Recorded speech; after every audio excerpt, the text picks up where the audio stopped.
From our 22 News Broadcast Center, this is 22 News in Focus. Hi there, welcome to 22 News in Focus. I'm Don Shipman. The COVID-19 crisis has impacted every facet of our lives, right? Governors across the country, including here in Massachusetts, are implementing plans to reopen their states and finding ways to boost their economies while still providing protections against COVID-19. There are many issues of concern in this presidential election year, including how we may be conducting elections in the future. So joining me now to discuss these issues further is Tony Cignoli, a political consultant and president of Cignoli Company, a public relations firm. Thanks for coming on the program. Thanks for having me, Don. Grand. So 2020 is a big election year nationally, and we're going to be voting for president, vice president, senators, and representatives. And on the state level, our local representatives and senators are also up for re-election. Let's talk about the political climate first. The presidential campaign in 2016 was contentious, and President Trump has been, well, I think we can say a polarizing force, right? What can we expect to hear in this year's campaign? And I feel like we're already hearing the campaign. Good for you, Don. You're right. We are already hearing it because what you're hearing directly from the president, whether it be by tweet or in commentary, is pretty much what you're going to continue to get from him throughout the campaign. What's unique here, though, is the rest of what comes in now. Those political action committees that are out there, like the Lincoln Group, who are attacking the president already, who are on air with advertising, the president's own ads, which are very good and have a very different tone than he himself does. Those are the more traditional presidential type of message that you expect to see on television. And then you're going to see a lot of surrogates for Joe Biden, for making change for Biden, for whoever his nominee is going to be. You're going to see an awful lot of that. This is going to be a year where, because of the uniqueness of this, where they really can't, engage as directly with each other, you're going to see a lot of superficial and outside messaging for or against either candidate. And Don, it will be absolutely as contentious as it was in 2016. It's interesting, too, because we're looking at video right here of Joe Biden. And we also showed some footage of the president as well at a campaign rally. Tons of people. And now we're talking about social distancing, right? So the Republican and Democratic national conventions are scheduled for August.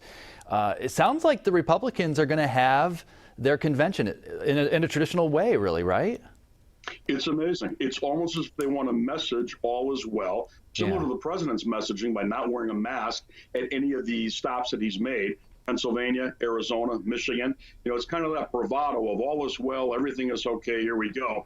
And I think that's what the Republicans are thinking, that by having a traditional convention, so to speak, that's how they can message. We're tough. You can trust us. We're leaders. We're not afraid. Stand with us. The Democrats, I think what you're going to see is something that is much more of almost a well put together Hollywood-like production, where they take into account that this is such a wild, crazy time to try to get that many people into an arena, and that it doesn't make a lot of sense, perhaps in a health sense. And they're going to find that they may be able to message better, be able to organize and orchestrate their messaging better by being able to edit their convention in a video sense. Not worried about run-on speeches and who may be up there that may not be of interest speaking to general folks in America. Senator Ed Markey is up for re-election. He's being challenged by Joe Kennedy III for the Democratic nomination. And I've seen a number of ads for Kennedy, and it's interesting too, because those ads, it looks like he actually shot them himself. You can see a number of cell phones that he has set up on the desk in the one shot there. So social distancing and COVID-19 playing a role here. What are your thoughts on this race? What's unique about this race is that both men have got very similar stands on all of the issues. They're almost identical, both of them. So the aspect of this now in a lot of people's minds is you stay the course with someone that who's got a track record. What his stands on issues and how you may like them or not like them. And here's Joe Kennedy. What's the difference? They're the same on so many key issues to Democrats and to independent voters in the Commonwealth of Massachusetts. Now comes that other piece, and we're starting to see it from Kennedy in his ads. These ads that appear that he's shot them himself. He may have shot them himself, but he spent well over $1 million in just this first advertising buy, Don. And his message is change. Change is one of the most powerful words in politics always. And so he's saying, I'm new, I'm younger. Gosh, golly gee whiz, Ed Markey is part of, the Democratic establishment. We love him. That's great. But if I'm there, I'll work harder. I'll be more energetic. Markey's argument is one that's resonating, though, also with a lot of key segments of Massachusetts, organized labor, a lot of key voting blocks, or people that know Ed Markey personally because of things that he's been involved in. This is one heck of a slugfest when you come down to it. September between these two, they're so evenly matched other than age. The other piece of it, though, Don, sometimes on the age part of it, look to see if this becomes a Rocky Balboa kind of a contest. Do people look at Markey as the old champ, so to speak, coming back in for one more time, trying to hold on to the belt? And it's interesting, too, because honestly, they both have name recognition. Yes. Who are the possible Republican challengers, and do you think they even have a chance against Markey or Kennedy? I appreciate you asking the question in that way too, Don, because there's the reality of this. You've got a major storied name, Kennedy. You've got a name that's been made. The man made his own name in politics, Ed Markey, from the Massachusetts House to the United States House to the Senate. They're players. They're well known, huge name recognition in a state that traditionally goes Democratic, especially for United States Senate. So the two possible Republicans, one is Kevin O'Connor, a fellow who's running, saying that he's tired of the partisanship in Washington. That's his key piece. He'll face a fellow better known just by his first name, Shiva Arandare. Shiva's been out before. He ran against Elizabeth Warren as an independent. He got about 3.8% of the results, the polling results in the race against Warren, as I recall it. And he's a bit of a polarizing figure. He's gotten a lot of national attention because of pointing out different things that he believes, like conspiracies, Anthony Fauci should be fired, etc. A bright guy, though, 4 doctorates. Amazing. Those two will mix it up on the Republican side, but then you go up against the juggernaut of either Kennedy or Markey, whoever is the successor on the Democratic primary. It'll be very difficult for a Republican, especially in 2020, to win a United States Senate seat here. All right, we are just getting started. We have so much more to talk about. You're watching 22 News in Focus. We're back here now, 22 News in Focus, and today we are talking about the elections for 2020 with political consultant Tony Cignoli. Thanks for coming on the program once again. So the COVID-19 crisis has created a lot of concern about how we're going to be voting in the near future, in person, by mail, even by computer. There was a special election on Tuesday, and actually I heard on the radio this week, I heard the governor talking about this. A reporter asked him about what his thoughts were on voting by mail, for example. And he said he kind of dodged the question, but he said he wanted to see the numbers and how things played out in this special election. So my question to you is, have you heard from people involved in the process, and how did it go? There is a lot of concern about September and November in that regard, but specific to the process that we've just seen. When you take a look at the 11 cities and towns in the 2nd Hamden and Hampshire district, where now John Vilas is state senator-elect, it's amazing how well those communities did in providing a safe opportunity for people to vote either at the polls or a very easy opportunity to vote by mail. It went well. And if we look at the actual numbers right now, Don, one thing that we noticed is that though the overall vote was a little less than might have been expected, because a lot of people didn't want to go out to the polls in all 11 communities, we take a look at the people that voted by absentee ballot, and that number was up significantly. In the past, maybe you'd see 15% would do that in some of the larger communities within the district. This time around, it was 25 to 28%. So people do want that option. That appears to be clear. And I think it would be a grand thing if the legislature and Secretary Galvin moved very quickly to talk to the clerks and the election commissioners in that district, and also in the Plymouth district that just had a special election, and ask them what worked. Clerks like Brennan McGee in Holyoke, they know their own community better than anybody. What works, what didn't work, what did work on Tuesday. That would be a wise thing for them to do, without a doubt. Yeah, 11 different communities voting in that special election, but they're very different, really, from culturally diverse and populous cities like Holyoke and Westfield to very rural communities, Montgomery, Russell, I'm thinking. You kind of already answered that question, I think, but you're saying that each community has to look at their individual community and make an assessment. I think so, without a doubt. They know best what their community is comfortable with because a lot of the clerks or the election commissioners are seeing the public throughout the year, not just at election time, but when they come in for other things, whether it's to register to vote or if it's in the clerk's office for a wide variety of other services that those municipalities provide. But here, knowing that we look across the nation right now and see what didn't work in Wisconsin. We look at Oregon, we look at Washington states and see how well voting by mail has worked there, not just for a couple of months or during C-19, but for 20 years in each one of those states. It's amazing. It can be done. If South Korea can pull it off, we should be able to. I would say, Don, perhaps one of the biggest issues right now is there are no less than 6 pieces of legislation in the Massachusetts legislature that the House and Senate have yet to take up. They need to get that done. This is relative to how to move forward in voting, from providing new dollars for educating and preparing new people to work at the polls to do we actually mail everyone in Massachusetts a ballot. Those things have got to be taken up quickly because, as you know, it takes a long time for a community to put into place or a state to put into place a new way of going about voting. People should know as soon as possible how they're going to be able to cast their ballot in September and in November. Yeah, I thought it was interesting, too, because I heard the governor say this week, too, that, we have a lot of time. Yeah, we do have a lot of time until November, but there's a lot that goes into this process. You got to make sure that you have printers who can print everything out, and there's a lot happening there. Absolutely. Absolutely. And down to that point, too, so many of the people that normally work at the polls, God bless them, the volunteers who are there, the poll wardens, et cetera, in 351 cities and towns, most of these folks are seniors. They're in their 70s, their 80s. They're not going to be there this time around. So preparing a new group of folks to handle this at the polls is going to be very important. The governor may say this time, but this really should have been something that was talked about maybe in March at the latest. We need to get moving quickly on this to be able to get it right. And what are you hearing from, say, legislators and local, state, even national about this issue? Well, interesting. We mentioned John Vilas a little earlier. I think once he gets sworn in, this is going to be a big issue for him from being from Western Mass. Senator Lesser has been making an awful lot of good points on this as well and trying to push forward to get this done.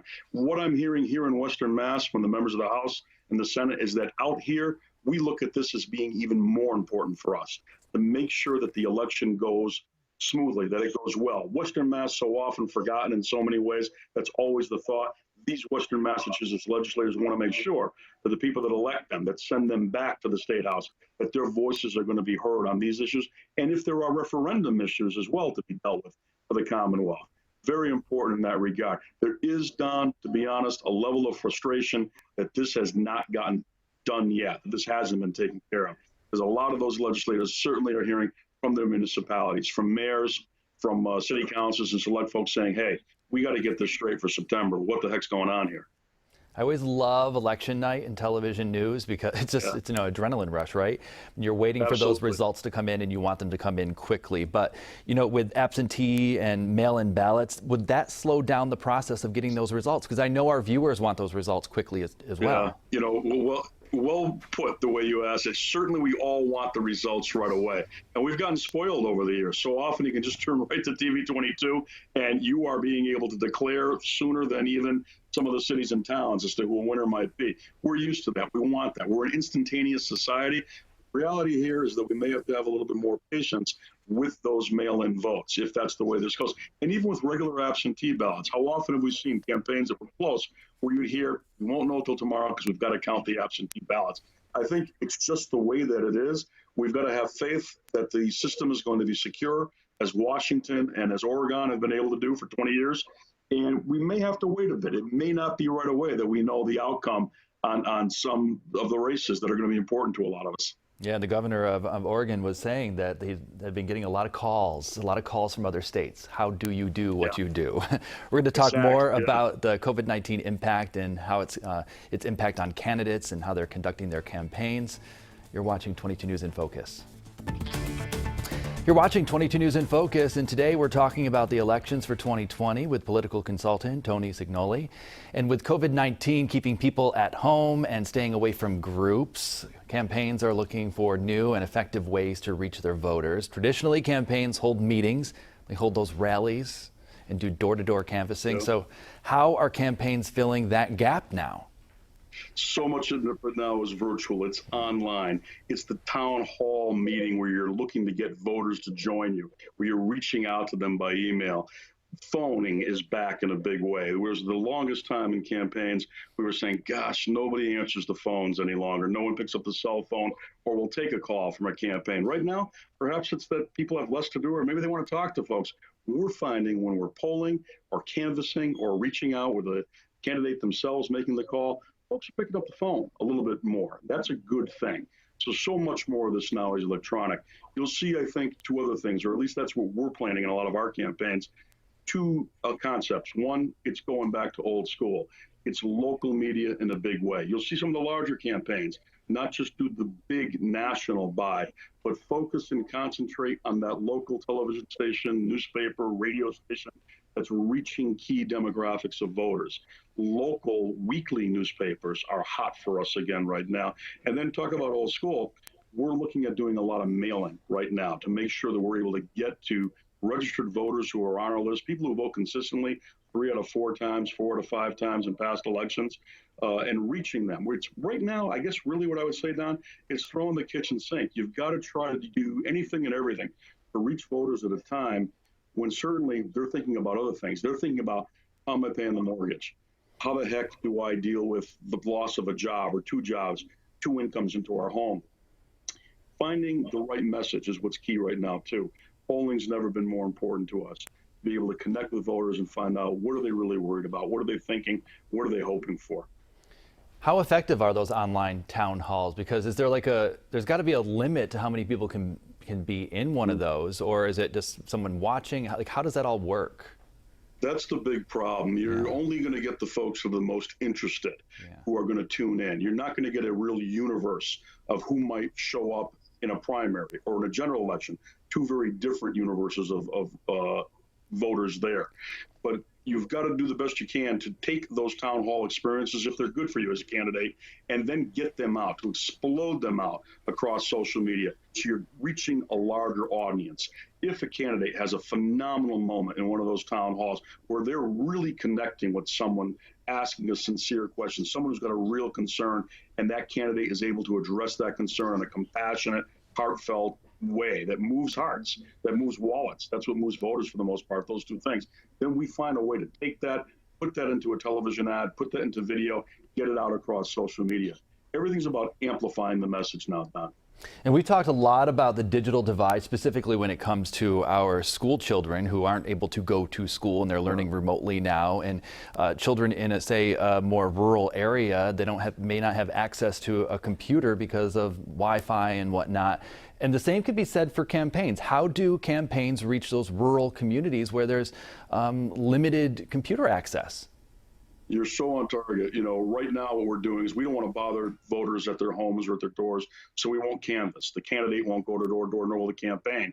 But we'll still leave things. We'll still lit drop, old school term, but we'll leave literature there for them. We'll mail there. And then we'll find other forms of media that will reach these people. Do they have a weekly newspaper that's prominent for them that we can advertise in? Can we reach them, if not directly through the television station, but through the .com of the television station? Is there a way to do that? If Wi-Fi, as you mentioned, is a problem in some of those areas, certainly that cuts down our opportunity to reach these people in a social sense. And it requires us to go back to boots on the ground, old school mailing, and if we can, even lit dropping. The other piece of it is finding surrogates for our candidates in those communities, people that are well known in those communities who can call 20, 30, 40 of their friends, get a commitment from them to come out and vote for the candidate.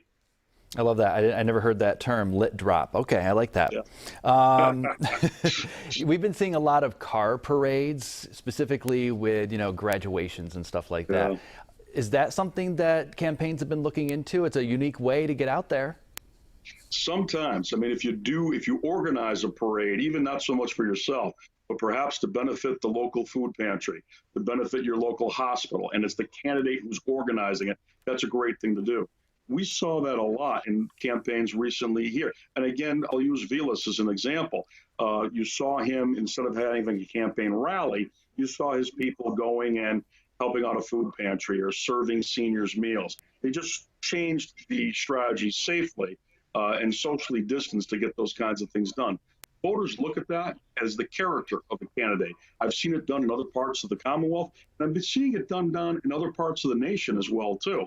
The caravan also works, especially in some Hispanic Latino communities, where that is very similar to campaigning in Puerto Rico and in other Hispanic Latino places that they've come from, their communities. It's the rally kind of thing. So it does work in some places. And I've seen it here in Holyoke several times. Now, even with the health crisis, when it is over, do you think some of these new styles of campaigning will continue to grow? I really do, because a lot of this too, anything that works for us now in these tough times, we know will work in regular times. We also are finding that some of the things that we've had to spend money on, extraordinary amounts of money, like conventions, if we don't have to go back to that format, wonderful. If we don't have to expend on things that don't get the message directly to the voter, that's a good thing. And I think that you're going to see a lot of unique things come out of this now, and you'll see us using these in campaigns 20 and 30 years from now. Well, the final words just after the break. You're watching 22 News in Focus.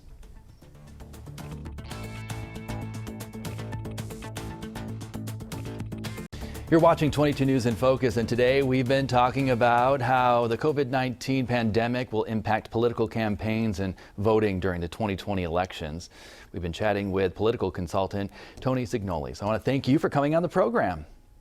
Thanks for having me, Don. Really appreciate your political expertise, and we appreciate you watching as well. That's it for our program today. And of course, if you missed this, you can watch it in its entirety at our website at wwlp.com. From all of us here, have a good day.